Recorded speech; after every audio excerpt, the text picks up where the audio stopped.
Vandeyam Sri Guru Sri Yatha Parakamlam Sri Gurun Vaishnavam Cha Sri Rupam Sagrajatam Sagana Raganutam Vitam Tam Sajivam Sadvaitam Savadutam Parijana Saitam Krishna Chaitanya Devam Shri Radha Krishna Paran Sahagana Lalita Shivashikam Vitam Sha Om Ajnana Timaranda Shagyana Chana Shalakaya Chakshurun Militam Yena Tasmai Shri Gurave Namah Gurava Bhistam Supurakam Gurganara Sesha Sambhushitam Chintya Chintya Samasta Veda Nipanam Shri Rupa Patanugam Govinda Abhidam Ujwalam Varatanam Bhaktyan Vidam Sundaram Bande Vishwagurun Shah Divyad Bhagavat Prem Noi Bija Pradam Devam Divyatanum Suchandavananam Balarka Chelanchitam Sandrananda Puram Sareka Varanam Vairagya Vidyamburim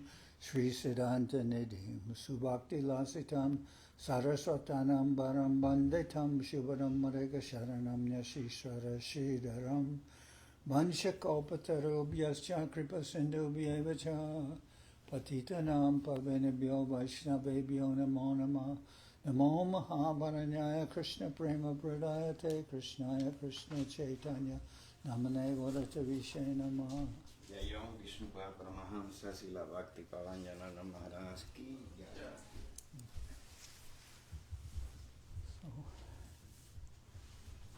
So first I'm reading from Sri Garga Samhita by Garga Muni, Sri Garga Muni, and this is giving, this first chapter is called Goloka-khanda, and it's like the 10th canto of the Srimad Bhagavatam. This is Krishna Leela. So we're hearing from chapter 19, and this translation is by Kushakratha Prabhu. This is chapter 19, Breaking of the Twin Arjuna Trees. Sri Narada said, churning yogurt in their Gokula homes, the gopis sang of Lord Gopal's transcendental pastimes. Rising early in Nanda's palace, beautiful Yashoda put yogurt in a jug and churned it. His anklets jingling, Nanda's son eagerly danced to get some butter. Dancing, following his mother and making his ornaments jingle sweetly, he played as a child. After again and again begging his mother for some fresh butter, intelligent Krishna finally took an emerald in his hand and angrily broke the yogurt churning pot. Beautiful Yashoda could not catch her fleeting son because he was always a hand's length away. Even the king of the yogis cannot attain him. Why should he fall in his mother's grip? So it says with an emerald he broke the yogurt pot. Oh, an emerald. Yeah, that's what it says, an emerald. So, you know where emeralds, most emeralds nowadays, well, the country that has the most emeralds is Colombia.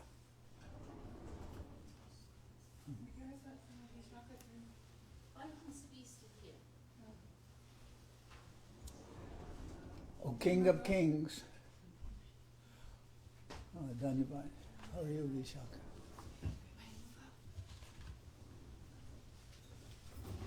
So it says Krishna broke the yogurt pot, it says, with an emerald. And then he ran away from his mother. O King of Kings, I'm reading from Garga Samhita. This is Garga Samhita, chapter 19. O King of Kings, Lord Hari then showed that he places himself under the control of his devotees. Yashoda caught her son and angrily tied him with rope to the grinding mortar. The ropes all cannot be bound. The ropes all became very small on her son. He who is beyond the material world cannot be bound with rope. How can he be bound with rope? When frustrated and depressed, Yashoda stopped trying. Then independent Krishna allowed her to bind him. O king, the mercy he gave his mother, he never gave to the ascetics and philosophers. And so what to speak of the fruitive workers? Lord Krishna gives them liberation, not devotional service. The gopis quickly came, seeing the broken yogurt churning pot and the frightened child tightly bound with ropes to the grinding mortar. They became filled with compassion and spoke. The gopis said, "In our homes the children break these clay jugs all the time. O wife of Nanda, we say that you are not kind. How could merciless Yashoda, Queen of Braja, O cold, merciless Yashoda, Queen of Braja, you beat this boy with a stick and tied him up only because he broke a clay jug." Sri Narada said, after this was spoken and Yashoda became absorbed in her housework, Krishna, dragging the mortar, went with the boys to the Jamuna. His belly bound with a rope, smiling Lord Krishna wandered between two great old arjuna trees by the Yamuna shore. Krishna tugged at the sideways grinding mortar. By his tug, the two trees were uprooted and fell to the ground. The violent sound of their falling was like thunder. From the two trees emerged two demigods as splendid as fire, circumambulating Lord Damodar, touching his feet with their helmets and offering obeisances to him. The two demigods stood before him with folded hands. The two demigods said, "O infallible Lord, by seeing you, we are now free from a Brahman's punishment. We should not have offended your devotees. Obeisances unto you, Lord Krishna, the pleasure of the cows, land, and senses. Obeisances unto you, Lord Krishna, the pleasure of the cows, lands, and senses, the auspiciousness of the worlds, an ocean of mercy, the Lord whose belly is bound with a rope." Sri Narada said, bowing down to Lord Hari, the two demigods left for the north.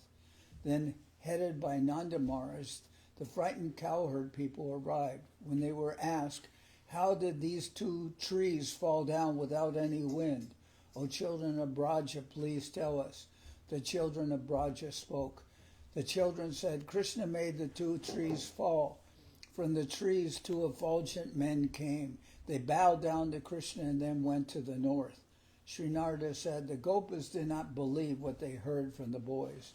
Nanda then untied his boy, bound to the grinding mortar with ropes. Nanda placed his boy on his lap, embraced him, smelled him, rebuked his wife, and gave 100 cows in charity to the Brahmins.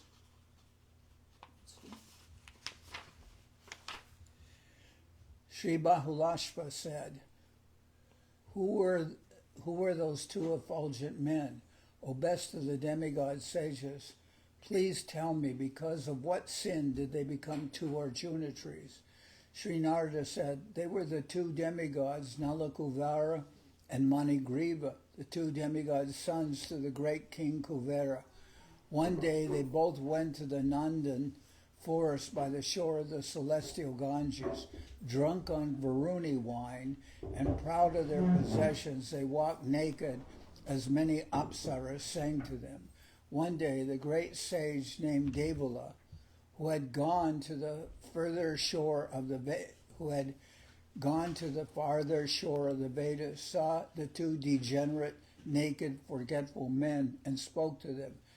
Sri Devala Muni said, I see you two shameless and proud men have become like trees. For this reason you will now be trees for 100 years on the earth.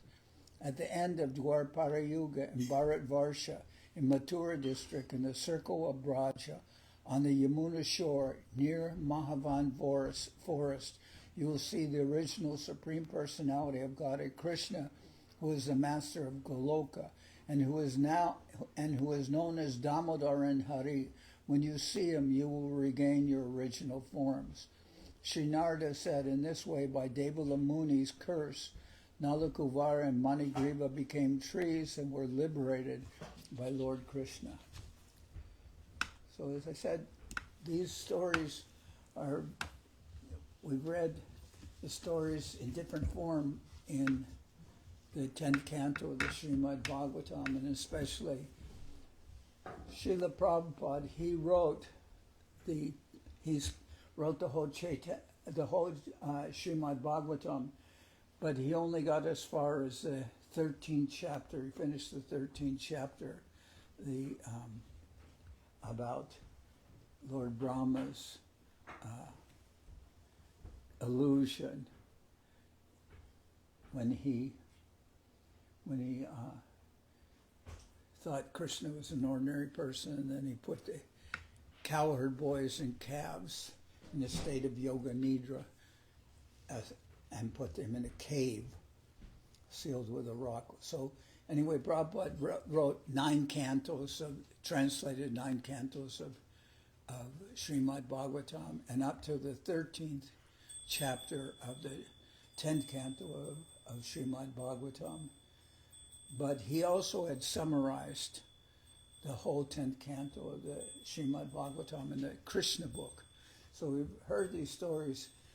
But Srila Govinda Maharaj, he did publish in Bengali the Garga Samhita, but there was no English translation. So I'm reading from this translation by Kushakratha Prabhu. And it's very nice and gives more or less the same incidents, but there's also further descriptions. So I thought it was nice to read that. Now I'm continuing with the Chaitanya Charitamrita.